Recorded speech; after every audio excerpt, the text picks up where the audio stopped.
Então, estamos nesse mais um encontro, né? Então, gente, hoje a gente vai terminar o ponto 2, inclusive, eu acho que eu não cheguei a terminar com vocês o ponto 2, passar o ponto 3 e também dar alguns recados.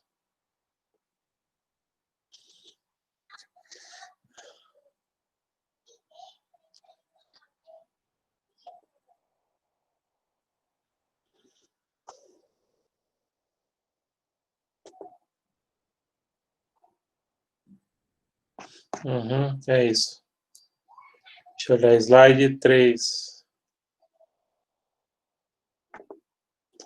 Slide 3, estava conferindo onde a gente parou. Estava quase no final do ponto 2, né? Hoje a gente passa o ponto 3, que é curtinho. Antes disso, eu sei que tem pouca gente na turma, mas a gente já vai avisando. Tem algumas coisas que eu gostaria de passar para vocês. Gente, em relação aos exercícios de fixação do ponto 1 e do 2, como teve aluno que ainda está se adaptando ao Moodle, na verdade a gente também está, os professores, não é só vocês, né? E também tem alunos que só conseguiram se matricular agora devido a problemas, enfim, pessoais, né? Aí a gente vai prorrogar, e aí eu peço, a representante é você, Ívila, dessa turma, né? Avise. Não, professor, é Ana Flávia. Ana Flávia, né? Ana Flávia não está. Mas o senhor pode falar e eu repasso para ela. Pronto. Sim, os exercícios de fixação vocês poderão, eu reabrir, consegui reabrir, que eu nem sabia se era possível, mas consegui reabrir o exercício de fixação. E vocês, os colegas que ainda não responderam, poderão responder até o dia 10. Até quinta-feira da semana que vem, tá? Então, basicamente, é esse o recado inicial que a gente tem para trazer em relação ao exercício de fixação. Então, quem não fez agora, quem não tinha feito o que eu tinha colocado até o dia 31, né? Pode fazer até o dia 10, eu reabri o exercício de fixação. Então, vocês que estão aqui assistindo, que souberam de algum colega que não conseguiu responder a tempo, que não que se matriculou depois, então pode fazer até o dia 10. Então, por favor, espalhem essa notícia, né? E, gente, tem mais algumas coisinhas também, e aí tem uma reclamação que eu vou fazer para a turma de vocês.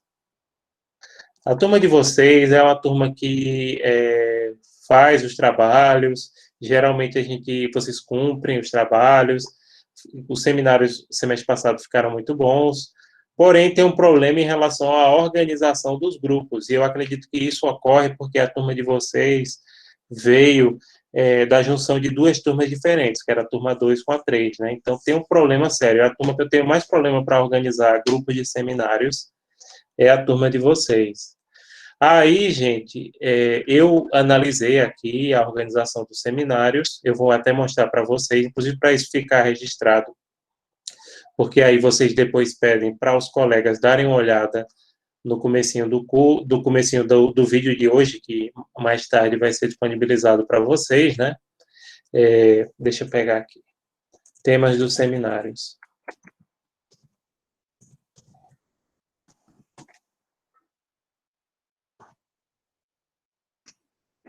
Temas dos seminários, 10º noturno 2. Vamos lá. Está abrindo, né? Aí eu vou mostrar para vocês como é que está a organização. E aí aproveito também para ver outra coisa aqui. Seminários.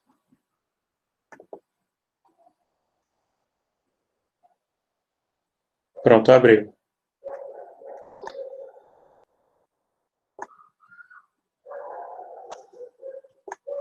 Certo. Como eu disse, pessoal, eu tenho tido muito problema desde o semestre passado para a organização dos seminários na turma de vocês.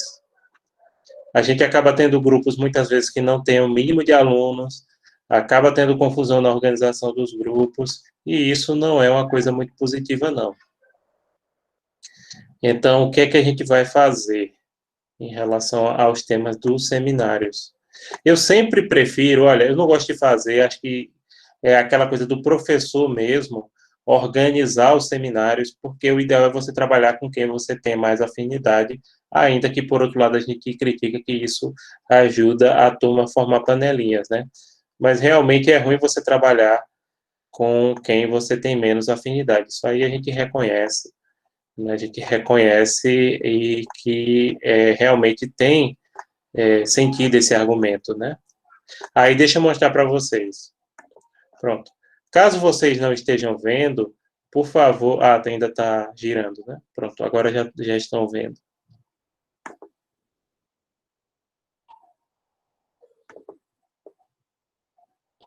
Pronto, vocês já estão vendo agora, né? Aqui eu organizei os temas dos seminários. O grupo 1 ficou teoria de qualificação, né? Esse grupo 1, lembrando que o mínimo é 6 e no máximo 8 alunos, esse grupo 1 tem 7. O grupo 2, ele só tem 6 pessoas, mas é o mínimo, então não tem o que dizer, que é elemento de conexão. O grupo 3 também tem 6 pessoas, é o mínimo.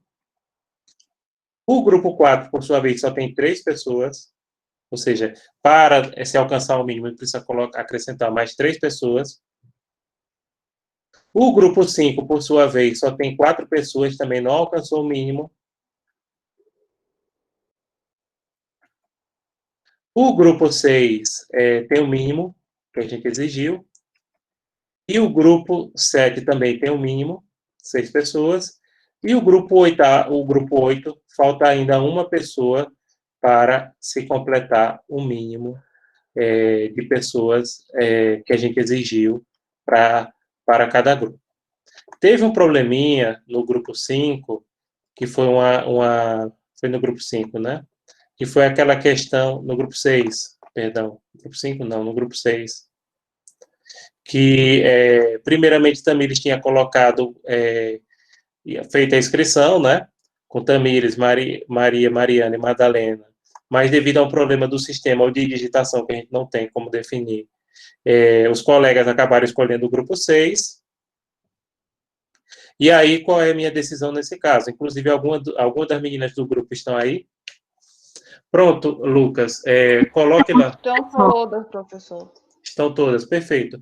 Olha, eu vou permitir, como eu analisei, nem vocês e nem o outro grupo tiveram má fé, tá? O problema aí ocorreu devido a uma falha na digitação do sistema, a gente não tem como precisar qual foi. Vocês podem criar o grupo 6B, aí vocês acrescentam lá a postagem, aí colocam o grupo 6B, entendeu? O grupo 6, o que já tinha escrito, precisa colocar A, não. Só para a gente diferenciar e depois eu juntar nesse arquivo do Word, tá certo?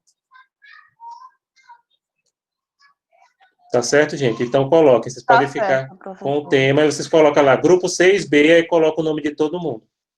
Escreve lá na questão mesmo, não é? No fórum, né? Para todo mundo ver. Tá bom. Tá certo? Coloquem lá. 6B, o número dos integrantes. Porque eu analisei o seguinte. Vocês primeiro tinham escolhido o grupo 5, se eu não me engano, mas outra pessoa já tinha escolhido. Aí, quando vocês foram escolher o 6... Aí ocorreu esse erro, que a gente não sabe se é o erro do sistema, se é a digitação. De todo jeito, como eu falei aqui, a gente está se adaptando ainda a usar o sistema do Moodle. Isso é um fato. O Moodle é a ferramenta que a instituição escolheu, é uma ferramenta que eu reconheço que ela é complexa, embora também reconheço que ela é muito mais complexa que o Google Classroom e permite que a gente tenha um acompanhamento melhor dos alunos, que a gente vê, por exemplo, quais são as atividades que o aluno clicou, que não clicou, enfim. Então, aí é uma decisão institucional que eu, enquanto empregado, eu tenho que seguir, né? Então, a gente está ainda aprendendo a usar essa ferramenta que é muito mais complexa e completa do que o Google Classroom. Então, vocês podem colocar lá o grupo 6B. Agora, em relação à turma, Lucas, já que o grupo 4 está fechado, acrescente lá, coloquem no comentário, acrescente esses outros 3 componentes, tá?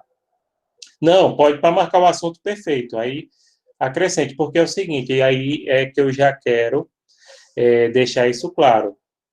Se algum grupo não tiver 6 componentes, eu vou cortar ponto desse grupo.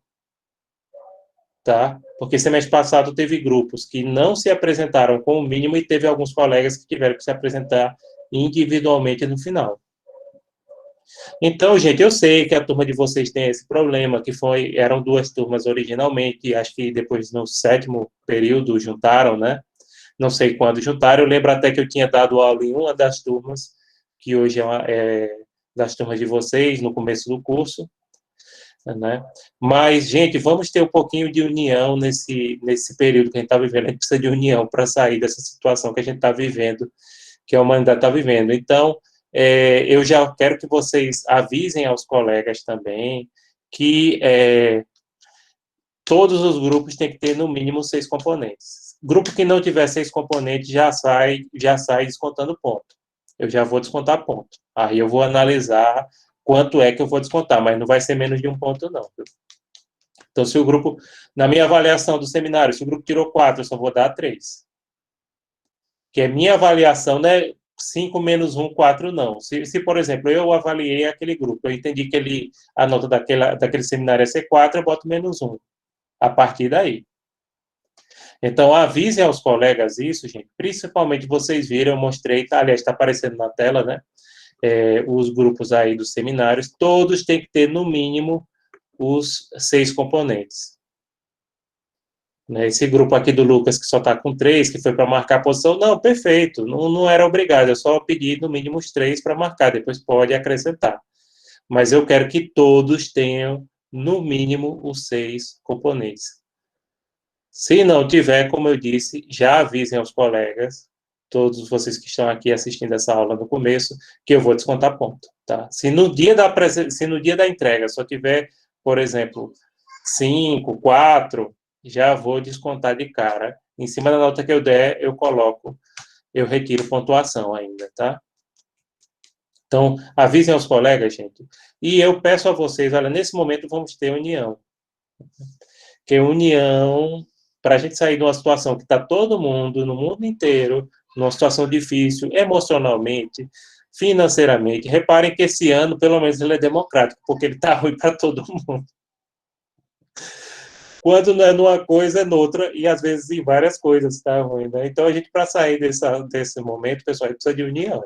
Né? Sem união, não vai. Principalmente vocês que estão saindo do curso no 10º período, vocês sabem do esforço, não só da instituição, mas do esforço pessoal, inclusive de nós, professores, né? De estarmos nessa situação, porque não é fácil, não está fácil. A gente sabe também que não é fácil, não está fácil para vocês. Como eu disse, esse é um ano democraticamente ruim. Eu já vivi um pouco mais do que a maioria de vocês aqui, né? Eu já vou nos meus 40 e poucos anos.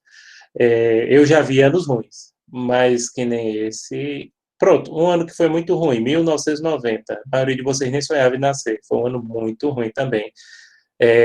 Não foi ruim para o mundo inteiro, mas foi ruim para a maioria das pessoas no Brasil. E eu lembro eu era adolescente, eu estava na 7ª série. Isso, 7ª série. 7ª série.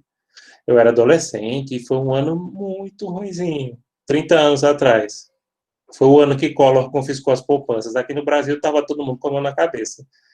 Teve uma mulher que minha tia comprou a casa dela e minha tia pagou a ela, essa mulher, eita, vou botar o dinheiro na poupança, porque no próximo mês, naquele tempo, você botava o dinheiro na poupança, no outro mês dobrava, a poupança rendia o dobro. Claro, a inflação era proporcional.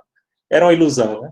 Mas aí veio o Collor, com o dinheiro que ela vendeu, comprou, do dinheiro da minha tia, aliás, com o dinheiro que ela recebeu da minha tia para a venda da casa, ó, veio o Collor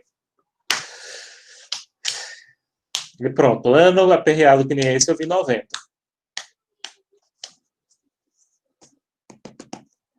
Foi mais a questão de Brasil. Mas, enfim, pessoal, eu não quero colocar isso na cabeça de vocês. A mensagem que eu quero deixar é da necessidade que a turma se una nesse momento difícil e que aceitem os colegas, pelo menos para ter o mínimo de 6 alunos. E eu só vou autorizar outro grupo, fora esse que eu autorizei agora, do 6B, né, porque eu vi que realmente foi uma confusão aí que se teve, nenhuma das equipes teve uma fé, de uma querer, ou briga de uma querer escolher, foi só uma confusão que teve, então eu vou permitir ter esse grupo 6B, né, a par do pessoal que já tinha escolhido. Tá certo, gente? Obrigada pela compreensão. Não, tudo bem. Tudo bem, esse tipo de coisa acontece, né? Infelizmente. Pronto, o que mais? Vocês têm mais alguma pergunta? Então, duas coisas. Avisem aos colegas em relação ao seminário e avisem aos colegas em relação aos exercícios de fixação, que a gente prorrogou o prazo, considerando que alguns alunos tiveram dificuldade. Inclusive, quem tem dificuldade, pessoal, de acessar o sistema, é bom fazer alguns tutoriais que eles disponibilizaram. Eles disponibilizaram alguns tutoriais no portal da SES, tem e tal. Inclusive, a gente que é professor, a gente assistiu, a gente fez curso, né? E olha que ainda tem algumas dúvidas. A gente que fez uma semana aí de capacitação. Eu já tinha feito ano passado, e esse ano eu fiz de novo, né? Só para usar o sistema, mas dê uma olhadinha em alguns tutoriais. Então, dá uma olhadinha. E aí vocês podem fazer esse exercício de fixação até os dois primeiros até o dia 10. Eu abri, né, consegui abrir, que eu estava até na dúvida se era possível abrir o sistema, mas vi que era possível e abri até o dia 10. Porque também ele é muito detalhado, entenderam? Pronto, uma das coisas que os alunos reclamam muito é que dizem, mas eu não recebo notificação do Moodle como eu recebia do Classroom. Na verdade, a pessoa não recebe notificação porque a pessoa não colocou, porque ele tem um menu para isso, para receber notificação, e eu vou mostrar para vocês agora. Eu imagino que alguns de vocês não saibam, mas o Moodle, ele tem aqui, acho que vocês já estão vendo, pronto, deixa eu ver, já estão vendo, não. Pronto.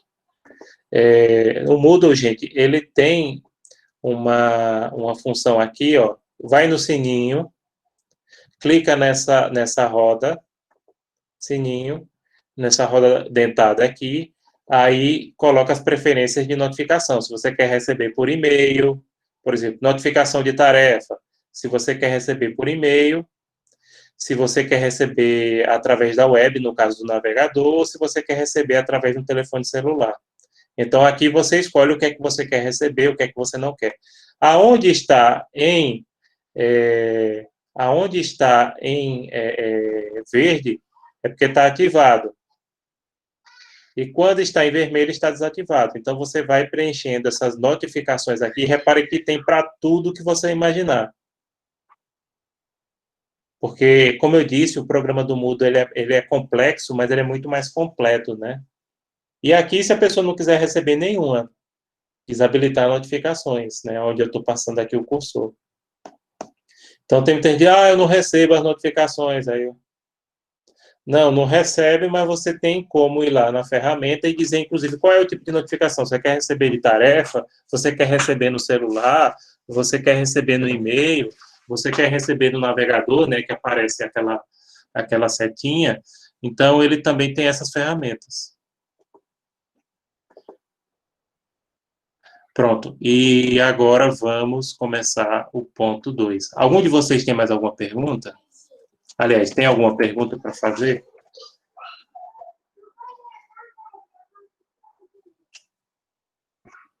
Não, professor. Não, né? Então, tá certo. Outros detalhes, como a questão de presencialidade, aí vocês vêm com a coordenação, tá? Inclusive, eu sugiro que vocês combinem com a turma 1 para ficar cada semana uma aula, mas aí é só uma sugestão que eu vou fazer quando for retornar à presencialidade, né? Por quê?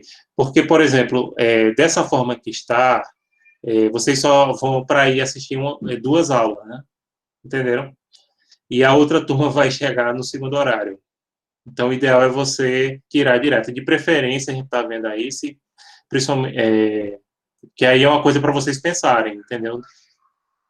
Porque a gente fazia isso, inclusive ano passado. Então, uma turma eu ficava uma noite numa turma e outra noite na outra. Entendeu? Para poder otimizar a questão do tempo.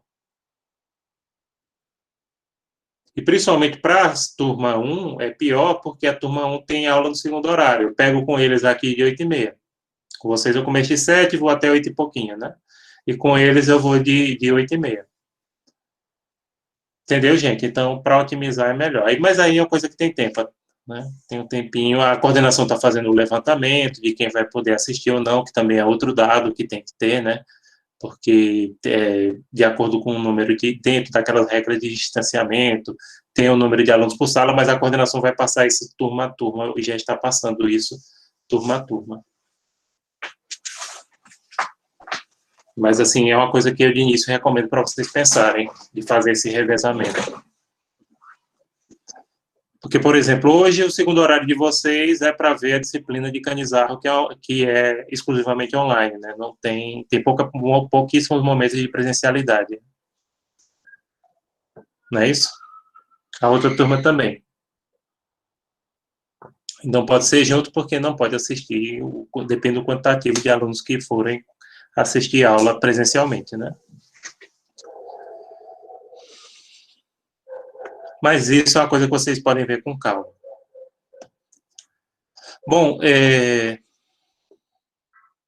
vamos lá, eu estava aqui, pronto, achei. Estava aqui, cadê?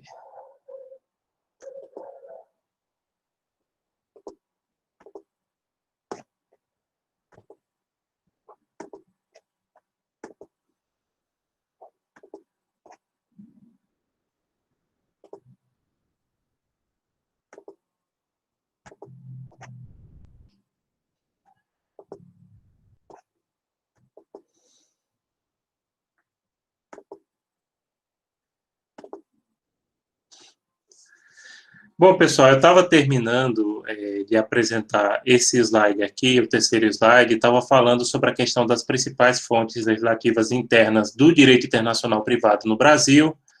Lembrando que a partir desse momento que eu estou passando os slides, eu não consigo ver o chat, né? Então, entre as principais fontes legislativas internas do Brasil, lembrando que a lei interna é a principal fonte do direito internacional privado no Brasil e na maioria dos países, questões concretas de direito internacional privado têm que ser resolvidas pesquisando a legislação de países estrangeiros. Então, se concretamente vocês, no estágio, se forem serventuários da Justiça Federal, ou quando forem serventuários da Justiça Federal, enfim, estiverem trabalhando com processos relativos a direito internacional privado, vocês vão entender que isso demanda uma pesquisa em relação à legislação estrangeira, né? E no Brasil, as principais fontes da legislação interna são a LINDB, mas não vão na onda de professor de cursinho de concurso que diz que para conhecer o direito internacional privado no Brasil basta conhecer a LINDB. Não, ela é muito mais do que isso. Por exemplo, a LINDB não traz classificações como as teorias de qualificação e os elementos de conexão. Lá tem elementos de conexão, lá tem teorias de qualificação, porém, não se menciona esses conceitos que são conceitos doutrinários, né? Inclusive, há muitos autores que criticam legislação que trazem conceito. Eu não necessariamente, por exemplo, eu acho o Código do Consumidor uma das melhores leis que tem no Brasil. E ele já começa, como vocês sabem, trazendo o conceito de consumidor logo no comecinho do código, né? Então, tem a Constituição Federal, a Lei de Imigração, que a gente estudou semestre passado, a legislação esparsa, como o Código Civil, Tributário, Penal, Processo Civil e Processo Penal. Os tratados internacionais, por sua vez, né, eles têm grande importância na ausência de leis supranacionais, tendo natureza jurídica dupla, né? Eles obrigam no plano nacional e no plano internacional simultaneamente. Então, tanto se obriga no plano, os tratados internacionais acabam obrigando internamente em relação àqueles países que ratificaram, quanto no âmbito internacional, porque está vigente na ordem internacional. Claro, existem leis supranacionais somente em um contexto, que é o contexto europeu. Tá? Dentro da União Europeia existe um ordenamento jurídico que eu falei semestre passado, que é o direito comunitário. O direito comunitário ele tem leis supranacionais que têm vigência sobre vários países e que, dentro da sua competência, se sobrepõem às normas constitucionais dos países, com exceção de cláusulas pétreas. Ou seja, claro, não é tudo, né? O direito comunitário, essas leis supranacionais, não tem competência para tudo. Tem competência delimitada, determinadas áreas, educação, circulação de pessoas, na área trabalhista, né? Também, mas não é tudo, é dentro daquela competência da União. Aí sim, só não mexe em cláusulas pétreas. Mas é a única região do mundo que tem leis supranacionais. No Brasil, em regra geral, os tratados internacionais têm o mesmo grau hierárquico das leis ordinárias, conforme o entendimento do Supremo Tribunal Federal, STF. Esse entendimento do STF, acho que eu falei, ressaltei isso bastante semestre passado, em Direito Internacional Público, ele é válido para o Brasil. Internacionalmente, o STF ele não tem o mesmo peso que no âmbito do direito interno, né? Então, o que o STF diz para direito internacional público não tem o mesmo peso que em relação de questões de direito civil, penal, constitucional, trabalhista, enfim. Não tem o mesmo nível de autoridade, né?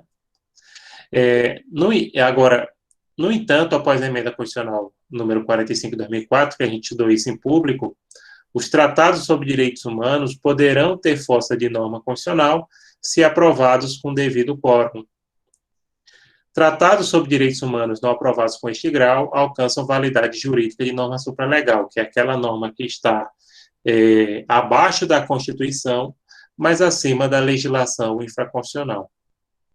Então, no Brasil, acaba tendo 3 sistemas de vigência de tratados, se a gente levar em consideração a decisão do STF.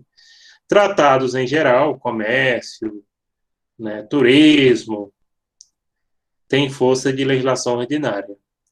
Tratados sobre direitos humanos aprovados com quórum de emenda tem força de norma constitucional, mas só existe um tratado sobre isso, que é a Convenção dos Direitos da Pessoa com Deficiência.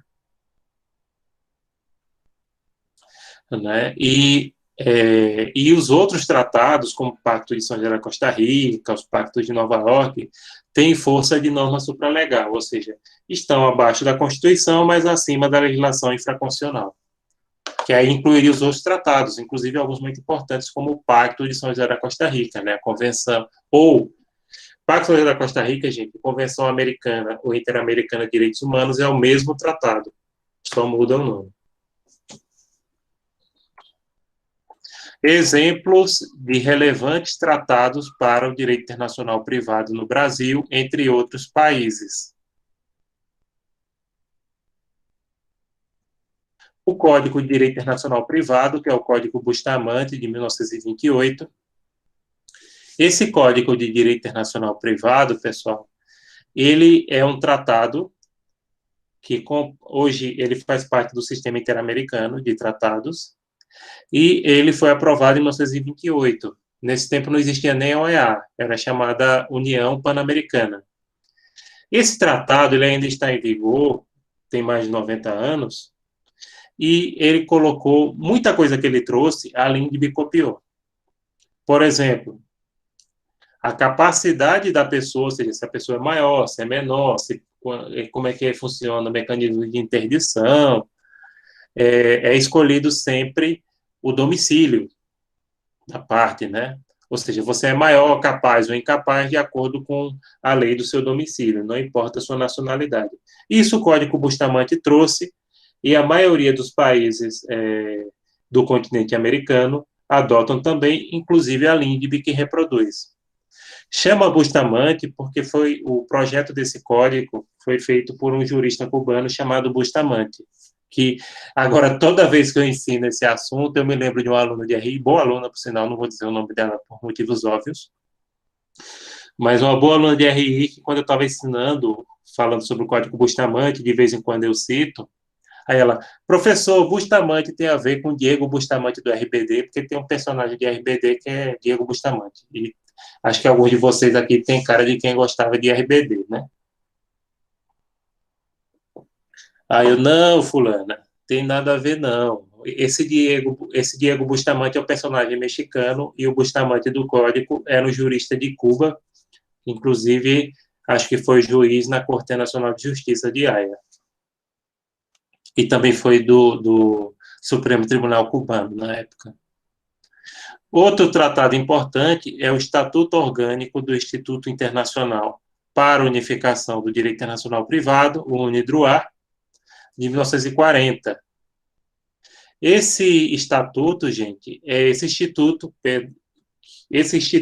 que é regido por esse estatuto, perdão, isso é um trava-língua.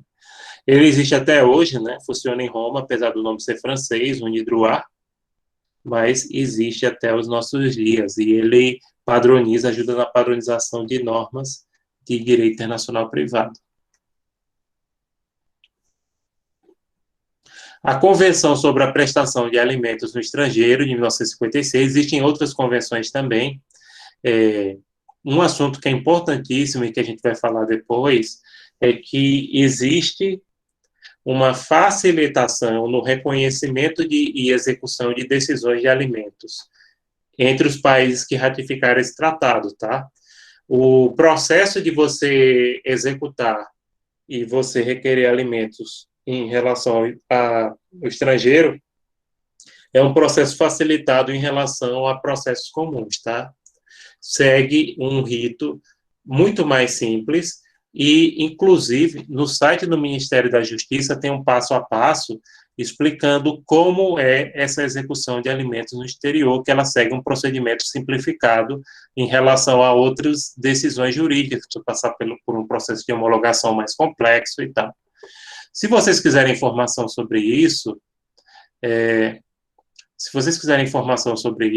vocês podem olhar o site do Ministério da Justiça. Eu vou colocar aqui o link no chat. Lá tem a informação. Que é a problemática da prestação de alimentos no exterior.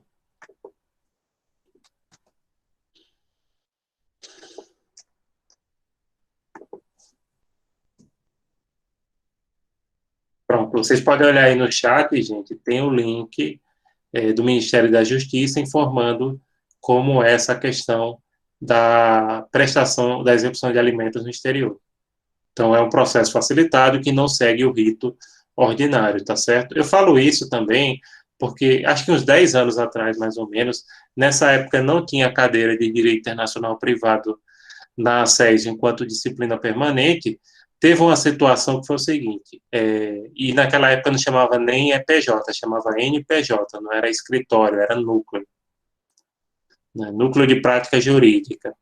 Então, teve uma situação de uma profissional do sexo, que atuava aqui em Caruaru, que ela teve um filho de um italiano.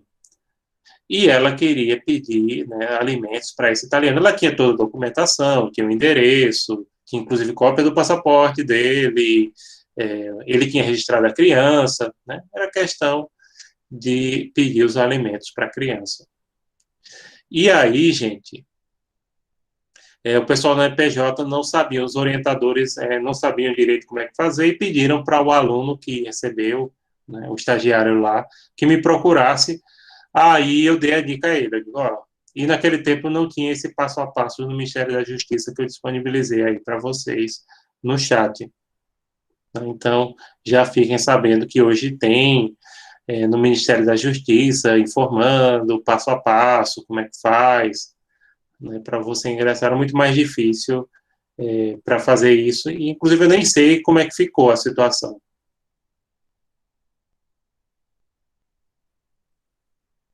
Tá? Não sei como é que ficou a situação, não.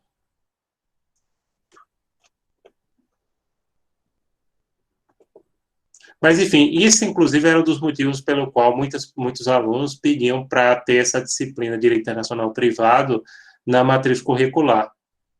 E só foi alcançada nessa de 2015, né? Vocês acho que são a terceira turma que estão com essa disciplina como disciplina permanente. Ela é importante porque você trabalha com essas questões de direito internacional privado dentro de um contexto, né? Dentro de um contexto que vai na Justiça Federal, etc.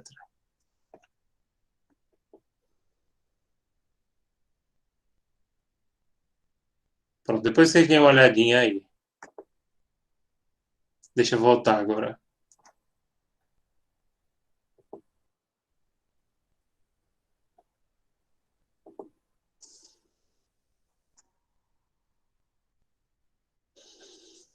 Também a gente tem as convenções interamericanas de direito internacional privado, chamadas CIDIPs, da Organização dos Estados Americanos, OEA, a exemplo das cartas rogatórias e arbitragem internacional, essa convenção de 75, e da obrigação alimentar, que é de 89. Então, gente, as CIDIPs, elas trabalham com essa questão da carta rogatória, e vocês sabem que a carta rogatória é igual à precatória, porém é destinada ao juiz do exterior, né? Mas é a mesma lógica, né, da carta precatória, ou seja, para cumprir determinadas providências, oitiva de testemunha, etc, etc, etc. E também com a questão da obrigação alimentar. Também tem outra, mas essa é dentro do contexto do continente americano.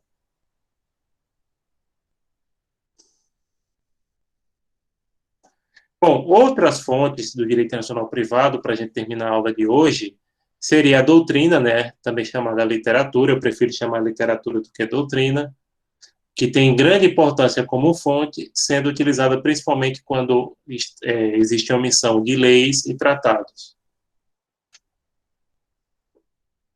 A jurisprudência, ela tem adquirido cada vez mais como importância como fonte do direito internacional privado, a partir, né, do crescimento do ativismo judicial no Brasil. Então, a jurisprudência tem passado a ter larga importância, né, a partir do crescimento desse ativismo judicial no Brasil, e no qual o poder judiciário, cada vez mais, ele tem assumido determinadas posturas. Em países como Reino Unido, França e Estados Unidos, é considerada a fonte mais importante da disciplina. No Reino Unido e Estados Unidos, porque adotam o common law. O common law, ele segue uma lógica um pouco diferente do nosso sistema jurídico, né? Prevalece a jurisprudência, prevalece a jurisprudência, e, nesse sentido, os costumes também são muito importantes. A França, no ponto 3, a gente vai ver por que ele é importante em relação à França. A França é um país que é no nosso sistema jurídico, porém, historicamente, em questões de direito internacional privado, ela teve uma influência de determinados hard cases que serviram para a construção, inclusive, da própria legislação. O valor dos costumes como fonte jurídica varia conforme o país, né? No Brasil, em relação ao direito internacional privado, porque no público os costumes são importantes em todo o mundo, mas no Brasil os costumes só se aplicam na falta ou omissão de leis e tratados. E pronto, pessoal, terminamos o ponto 2. As referências são aquelas que fazem parte da nossa bibliografia básica, né? O livro do Deloma, atualizado por Augusto Jäger Jr., o livro do David Dollinger, atualizado pela professora Carmen Tiburcio, da USP, e o Mouse Waller também, que cada vez vem melhorando o seu livro de internacional privado, mas ele não chega no patamar do de público. Pessoal, alguma dúvida do ponto 2? Vocês têm alguma dúvida? Por mim tá tranquilo, professor. Pronto. Hoje eu estou percebendo que a frequência hoje está um pouquinho baixa, né? Estou percebendo.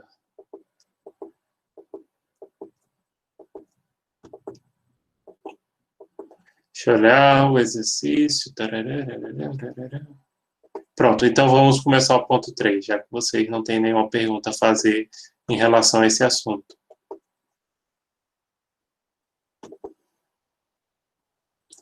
Deixa eu olhar aqui, ponto 3, ponto 3, ponto 3.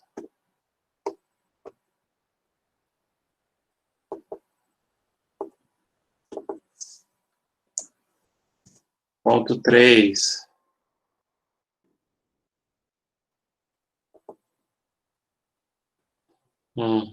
1.3.3.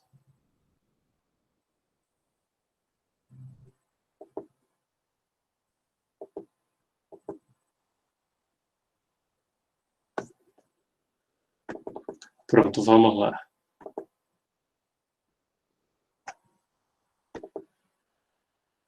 Sim, Gessivaldo, vou começar. Começo hoje. Lembrando que a prova de vocês vai até o 4, né? Mas assim, não dou todo hoje. Semana que vem eu termino o 3, começo o 4. Que você pensa assim, mas na verdade a prova de vocês deve ser ou na última semana de setembro ou na primeira de outubro. O que você Professor, disse? Oi, pode perguntar. vai ser isso mesmo. Salvo engano, é no comecinho de outubro. Então deve ser por volta do dia 1º. É, deve ser por aí. Salvo engano, tava lembrado de uma data, é no comecinho de outubro mesmo. Bem no comecinho, finalzinho de setembro pro comecinho de outubro. É, porque vocês estão dizendo, não, mas só tem 4 pontos, já vai para o terceiro. Aí hoje é 3, né? Semana que vem é 10. Oxe, passa muito 17. rápido. Aí semana que vem é 10, depois 17. Aí 24, ou 24 acho que eu tinha colocado para entregar o seminário, né? Acho que Aí a gente entrega o seminário e faz uma revisão. Dia 1º já é a prova. E depois que terminar a primeira unidade, pessoal, aí é que termina o ano. Graças a Deus, né? Graças a Deus, meu Deus, que o próximo ano venha melhor que esse. É Viu? melhor para todos, se Deus permitir, né? Porque, como eu estava dizendo a vocês, eu que sou mais vivido um pouquinho do que vocês, ano parecido assim com esse, aperreado, eu só vi 90. Né? Assim, para dizer assim, é um ano que tá todo mundo não está bem, está sempre tendo algum problema, né? 90 foi. Ai, meu Deus, mas graças a Deus todo mundo conseguiu vencer, a gente vai conseguir vencer isso também. Exatamente, a gente tem que ter esperança, a gente tem que ter fé, a gente está aqui para ajudar vocês mesmo. Vocês estão chegando no final do curso, a gente vai seguindo, a gente vai prosseguindo com fé e esperança, a gente não pode parar, pessoal, a gente não pode chegar em casa e se esconder dentro de casa nesse sentido de dizer assim, olha, o mundo vai se acabar.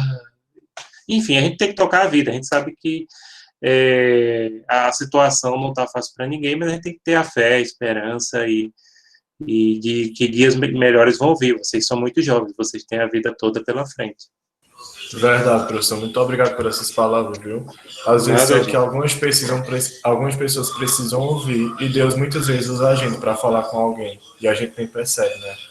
Muito obrigado mesmo, de coração. Por nada, por nada. Eu estou aqui para colaborar com todos e com todas. Eu, enquanto professor, eu me vejo. Eu gosto sempre, na medida do possível, de ajudar os alunos que precisam. Né? E acho que meu papel enquanto educador é esse, é de facilitar a vida de vocês. Né? Claro, de vez em quando a gente pode ser duro, de vez em quando a gente... Mas o intuito principal meu enquanto educador é sempre trazer alguma coisa positiva. Tá? E uma verdade que dizem, olha, alguns de vocês podem achar que isso é demagogia, mas não é não. Um professor, quando vê um aluno se dando bem na carreira, é a mesma coisa que fosse um parente, uma pessoa bem próxima. Você diz, eita, fulano passou no concurso, fulano conseguiu fazer alguma coisa, assim, passou no mestrado, está cursando, enfim. O nível de alegria que você tem é a mesma coisa que ser uma pessoa da sua casa. É sério, você tem o mesmo, eita, fulano, que satisfação, que alegria, né? Então, a gente tem prazer quando a gente vê os nossos alunos prosseguindo bem, a gente quer fazer o possível para que os alunos continuem, pelo menos eu e muitos colegas que eu conheço aqui da instituição, eles têm esse prazer de ver os alunos se dando bem. Sério, sério. Né? Gessivaldo está aí dando depoimento, sim. Acho que a não ser que a pessoa seja um psicopata, mas qualquer ser humano com um mínimo de dignidade e humanidade tem esse prazer. Que sempre tem, né? Em todo lugar sempre tem aquele professor que quer ser o carrasco, mas às vezes até aquele professor que quer ser o carrasco, ele tem esse prazer. Muitas vezes ele acha que sendo duro ele está educando os alunos dessa forma. Às vezes não é má fé, entendeu? Às vezes é a forma que aquela pessoa foi educada, foi assim. Mas vamos lá, pessoal. Vamos dar uma começada pelo menos no ponto 3, né?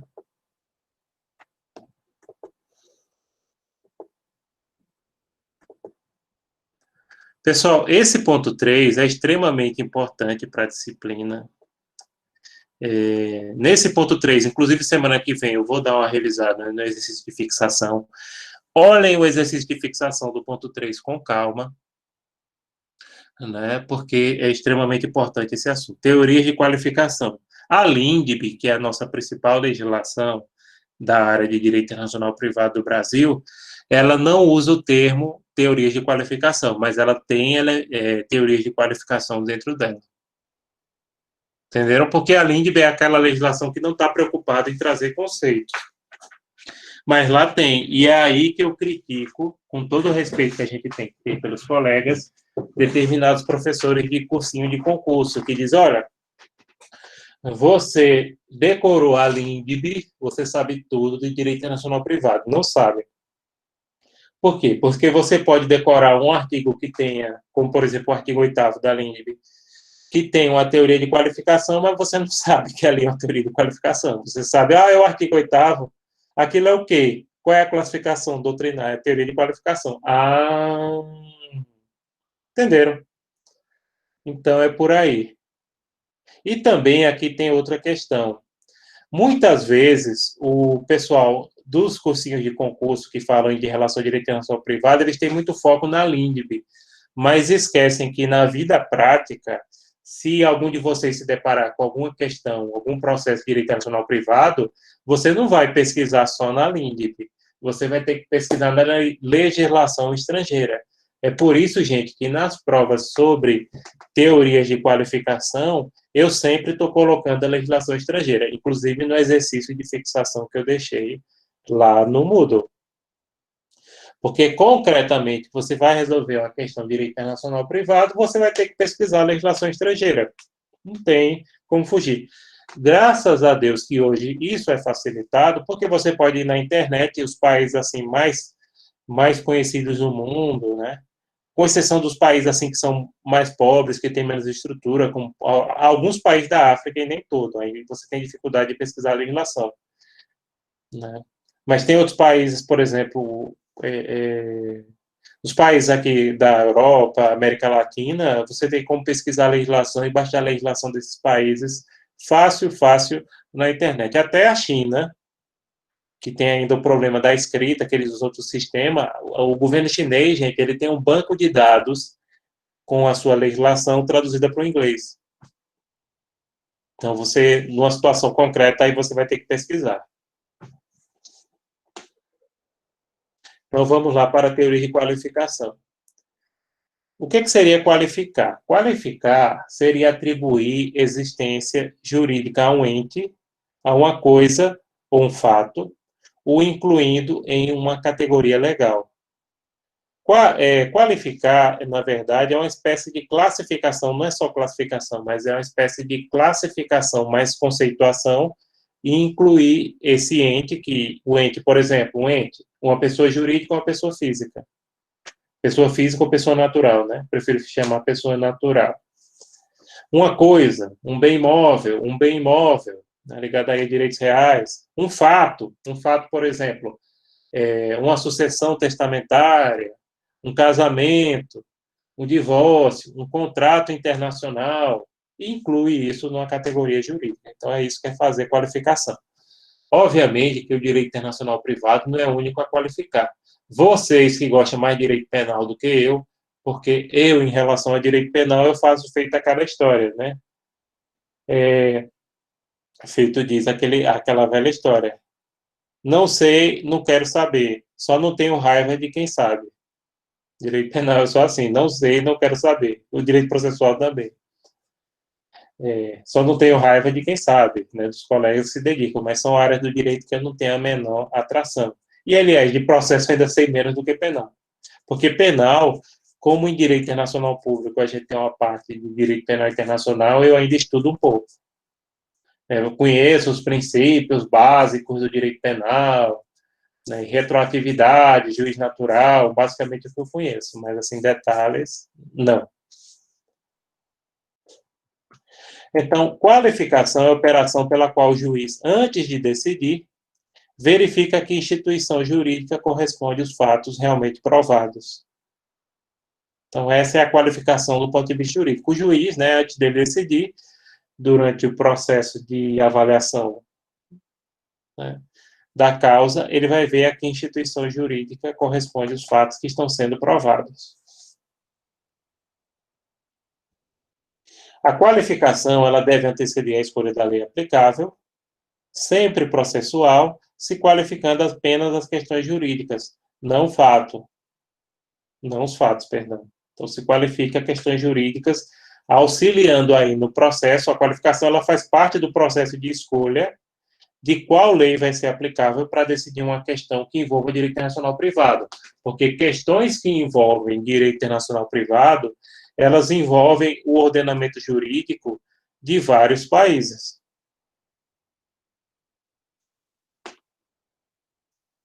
O direito internacional privado não é o único a fazer qualificações. O direito penal faz muita, né? O processo mesmo de você aplicar uma pena, né, que você vai analisar os agravantes, os atenuantes, isso é um processo de qualificação.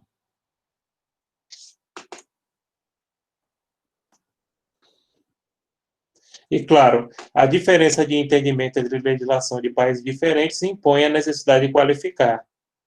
Por exemplo, às vezes até, geralmente, pronto, outro bizu importante que eu dou em direito internacional privado é o seguinte: países que adotam o mesmo sistema jurídico, eles tendem a adotar normas de direito internacional privado parecidas.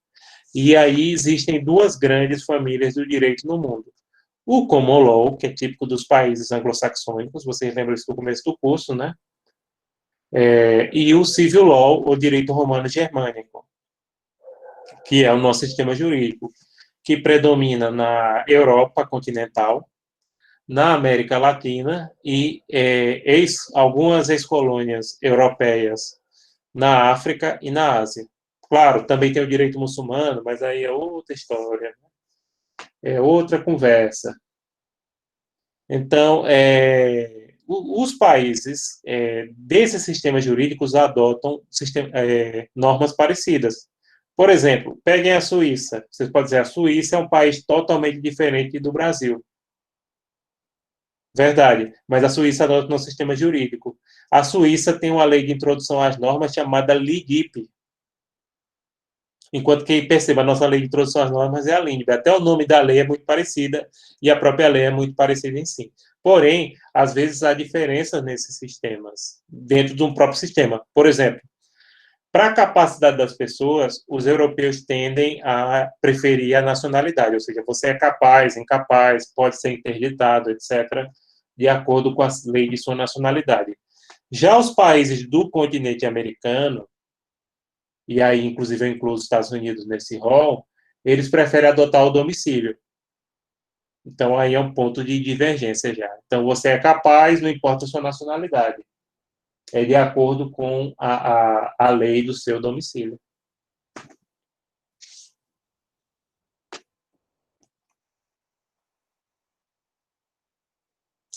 A equação da qualificação proposta por Jacob Dollinger, que inclusive nessa parte ele é muito bom, embora Jacob Dollinger ele coloca 3 teorias de qualificação. Você só precisa mencionar 2 aqui na prova, eu só vou exigir 2, tá? Que é Alex Faure e Alex Calzai, não precisa colocar 3 não, porque aquela visão dele é muito minoritária. Mas ele é um bom autor, então ele diz que qualificação é conceituar mais classificar igual a qualificar. Então, quando você dá o conceito e classifica, você está fazendo a qualificação.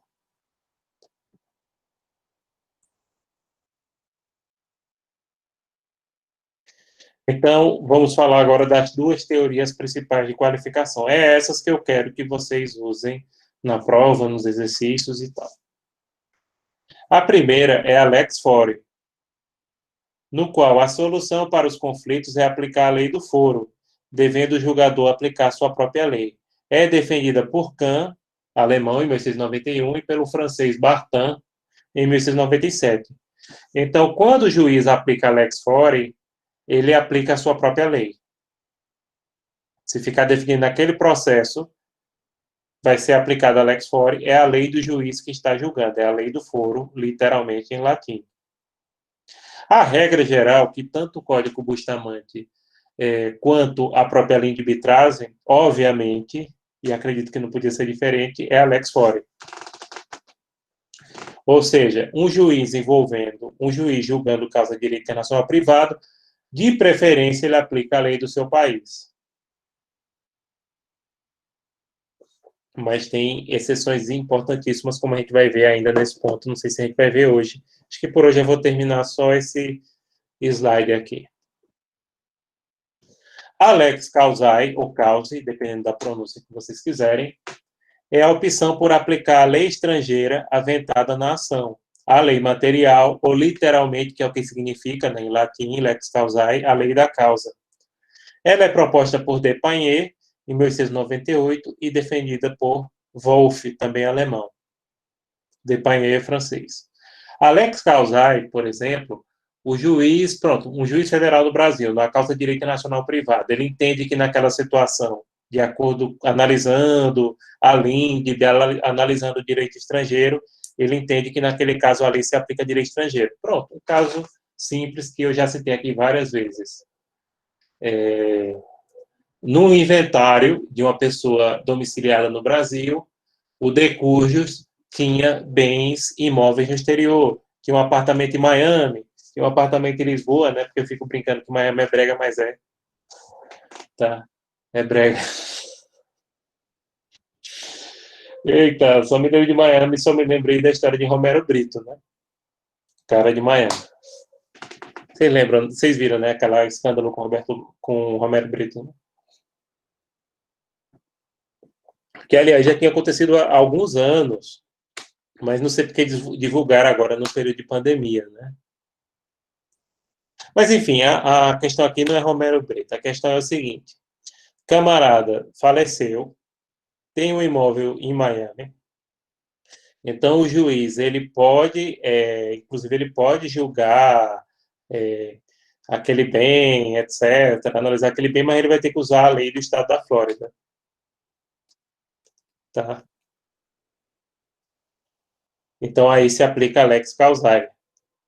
Então, a lei estrangeira. Outras situações também, de contratos, de família, o juiz também pode aplicar. Como eu disse, a regra geral aqui do Brasil é o juiz aplicar a lex fori. Porém, existem exceções importantíssimas que levam à aplicação da lei estrangeira. Do contrário, não haveria nem que se falar em disciplina de direito internacional privado. A disciplina de direito internacional privado só faz sentido na medida que existe a possibilidade de você aplicar a legislação estrangeira, né, no processo. Do contrário, a disciplina seria inútil. Na doutrina brasileira, como eu falei, predomina a qualificação lex fori. Predomina, mas não é a única utilizada, percebam. Inclusive, num processo da Justiça Federal de Direito Nacional Privado, pode ter uma parte relativa a bens situados no Brasil que se siga a legislação brasileira e referentes a bens no exterior se utiliza a legislação exterior também, né? A legislação estrangeira. A lei de introdução às normas, pronto, isso é importantíssimo. A lei de introdução às normas de direito brasileiro, a LINDB, também adotou o critério lex fori, que é o critério geral dela, salvo nos artigos 8º e 9º, relativo a bens e obrigações, que segue a lex causae, ou causae. Então, no artigo 8º e 9º da LINDB, traz lex causae, ou seja, ali não se aplica a lei do juiz brasileiro. Ali, se aquele bem estiver no exterior, por exemplo, aquele imóvel estiver no exterior, como eu estava falando aqui, se aplica a lei do lugar de origem, que aí vai ser a lex causae. Aí você diz, sim, é a exceção. A lex causae é a exceção, mas se ela é aplicável a bens e obrigações, então ela tem um mundo de coisa. É uma exceção que é quase uma regra, né? Porque muitas dessas relações jurídicas, por exemplo, que são relativas a bens, imóveis no exterior, relativas a obrigações, contratos, ou até mesmo uma obrigação alimentar, que a gente estava falando isso aqui no começo da aula, pode se aplicar à lei estrangeira. E diz, então, é uma exceção, mas é uma exceção que sei lá, de repente você pode dizer, olha, 60% dos casos ele aplica a Lex Fori, mas os 40% se aplica a lei estrangeira, a Lex Causa. Vamos dizer que seria nesse sentido. É uma exceção grande, entenderam? Porque aí, quando for relação de bens e obrigações, se aplica a legislação estrangeira.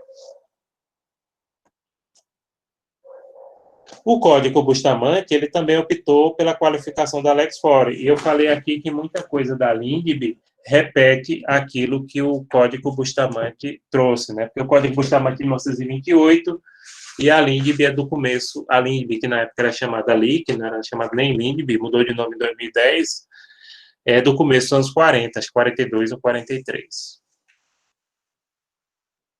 Pronto.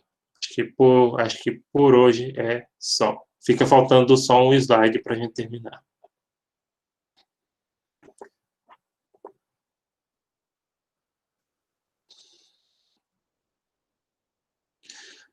E pronto, gente. Vocês têm mais alguma pergunta? Olha, vocês têm alguma pergunta? Mais não. Vocês têm alguma pergunta?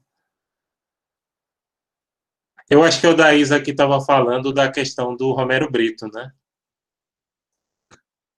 Não era isso, da Isa? Era de Romero Brito? Ah, foi, né?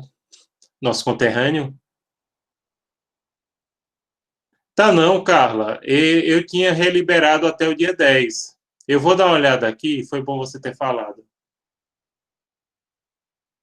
Não, realmente aconteceu. Eles não sei por que divulgaram isso. Acho que procuraram requentar alguma notícia na pandemia, mas já tinha ocorrido há alguns anos, né?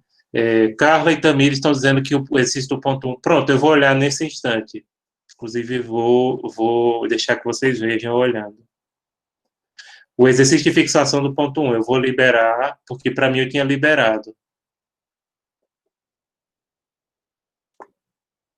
Ativar a edição. Deixa eu mostrar para vocês. Pronto, esse de fixação do ponto 1 e do ponto 2, vocês podem fazer até o dia 10, tá? E eu pensei que eu tinha liberado. Mas não tem problema, não. Cadê ele?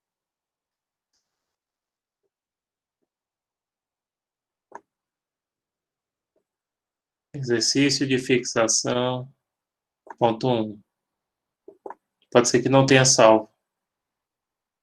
Não, tá 10 de setembro. Vocês estão vendo aí as duas? Eu consegui mudar. O professor, eu tenho pra mim, que eu já fiz esse exercício. Foi esse que era pra entregar dia 1, não, né? Fez, não, era para entregar dia 31. Só que aí, Sim. como teve alunos que se matricularam no final, agora de agosto, entendi. entendeu? Aí eu abri até o dia 10 de setembro. Mas, gente, Tá bem. olha aqui na tela que eu estou apresentando, ó. Foi aberto dia 6 de agosto e eu editei aqui. Vai ser fechado até 10 de setembro. 140 pessoas já responderam. Claro, são das 3 turmas, né? Me mande o print, Carla, disso aí, porque você viu aí, eu lhe mostrei agora, né? Tá aberto. Tá aberto. Aqui. Mande o print, porque qualquer coisa eu posso mandar. Mande o print para o meu e-mail, emersonassis@ses.edu.br, que você tá vendo lá, né?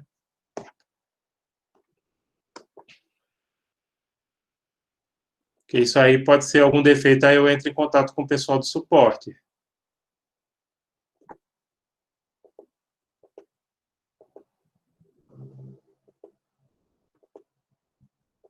Vou olhar o 2 também, se está do mesmo jeito.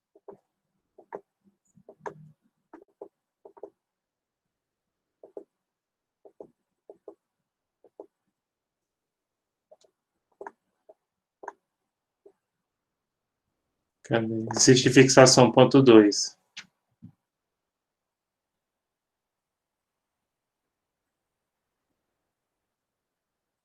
Cento e 134 respostas.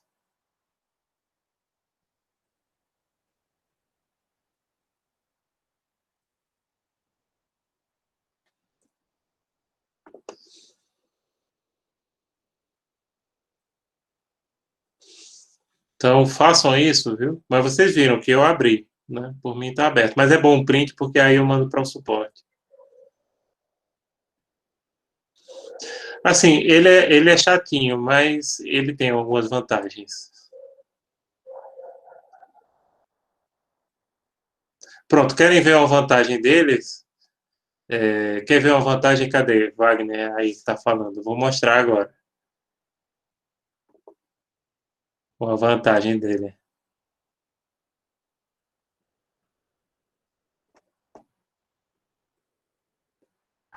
Cadê? Recente, está o painel.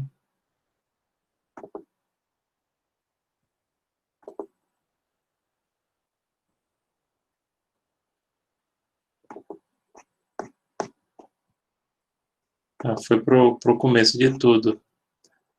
Então, vamos lá.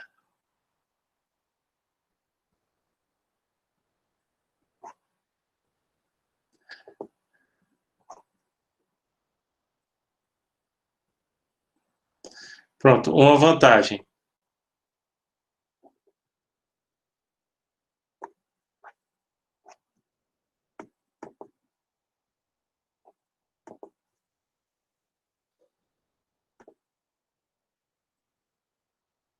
Pronto, tá aqui, Wagner. Wagner, você está vendo aqui, eu estou vendo que você entrou há 2 dias e 21 horas no sistema.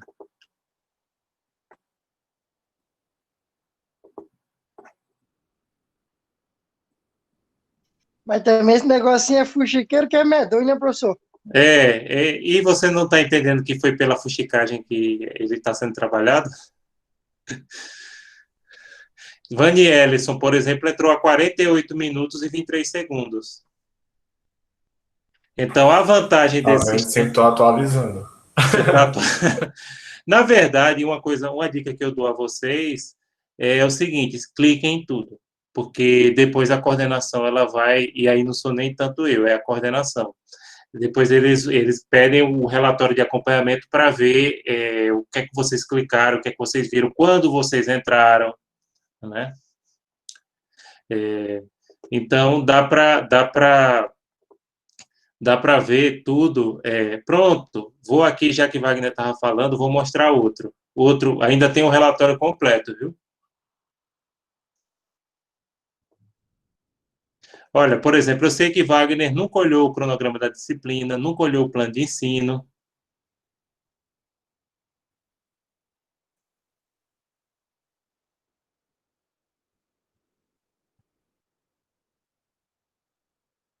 O estudo dirigido está aqui, ó, registrado. Entenderam? Então, ele informa o minuto que você acessou, aquelas postagens que a gente faz, entendeu? Então, aí, é por isso é que existe isso, entendeu? E não só o professor, a coordenação também acessa isso, e a diretoria também acessa isso. Então, ele tem essa vantagem de permitir esse acompanhamento, entendeu? É um detetive de aluno, gostei da expressão. Pronto, façam isso, exatamente, Ivila. Se não responder, no caso, Carla, aí ela mande o print, porque aí eu reclamo, né, com o pessoal, dizer, os alunos, eu abri isso aqui porque teve gente que se matriculou e que teve problema com o sistema, ainda está aprendendo a usar o sistema, né, e aí eu tenho como reclamar, né. Suporte, que na verdade eu também estou aprendendo a usar, né, só vocês não, né. E pronto, gente, mais alguma coisa? Sim, e depois estejam atentos para os avisos que eu deixei em relação a seminários, em relação aos exercícios. Exercícios vocês podem fazer até o dia 10, eu vou tentar resolver esse problema aí o mais rápido possível para ficar disponível, para disponibilizar para vocês fazerem. Em relação a seminários, a gente mostrou aqui no começo os grupos, né? Então, os grupos, todos eles com um mínimo de 6 alunos, eu quero 6 alunos, por favor, ajudem os colegas, incluam aqueles colegas. Grupo que tiver menos de 6 alunos, eu vou tirar, ponto. Fiquem cientes disso. Pronto, perfeito. O grupo de Odaísa aqui, ela está falando, tem vaga, exatamente. Incluam aí os colegas que estão faltando, por favor. Pronto, pessoal, acho que é isso por hoje, é só. Até a semana que vem. né? Incluam os colegas. Vocês têm o WhatsApp, façam essa propaganda também. Então, até mais, gente. Até mais. Qualquer coisa, entre em contato, viu? Pronto, tranquilo. Quiserem colocar aqui presença, apesar que...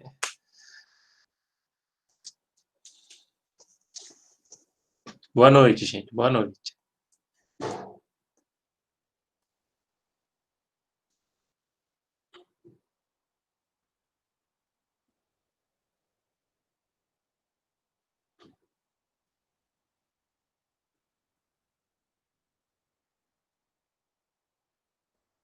Tchau, tchau.